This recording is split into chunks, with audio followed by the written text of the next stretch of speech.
গোলগঞ্জ সমষ্টিৰ বিধায়ক আব্দুল সোবান আহমেদৰ ঘৰত আহিছোঁ।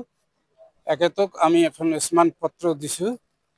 আমাৰ জল জীৱন মিছনৰ পৰা যে আমাক যিখিনি দৰমহা দি আছে এইখিনি দিছে আমাক PNRDৰ আণ্ডাৰত।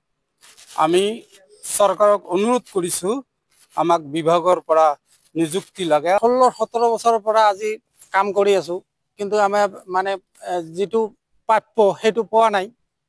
সেইকাৰণে আজি আব্দুল সোবান আলী সৰকাৰৰ ঘৰত আমি আহিলোঁ। সেইকাৰণে মানে স্মাৰক পত্ৰখন দিলোঁ। মেইন সমস্যা হ'ল আজি আমাৰ চাকৰি নিয়মীকৰণ হোৱা নাই। আজি কি PNRDৰ পৰা আমাক দি আছে, ইউজাৰ কমিটিৰ হেৰিত দি আছে।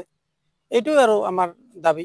সেইটো আমাৰ চৰকাৰী ৰাজকোষৰ পৰা আমাক ধন দিব লাগে, এইটো কথা আৰু। গোলগঞ্জ সমষ্টিৰ বিধায়ক আব্দুল সোবান আহমেদৰ ঘৰত আহিছোঁ। একেতক আমি এখন স্মাৰক পত্ৰ দিছোঁ।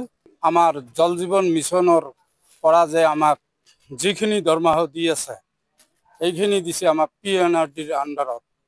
আমি চৰকাৰক অনুৰোধ কৰিছোঁ আমাক বিভাগৰ পৰা নিযুক্তি লাগে। আৰু যিকোনো খবৰৰ বাবে যোগাযোগ কৰক 7099017330 লগতে 7099017110 নম্বৰত।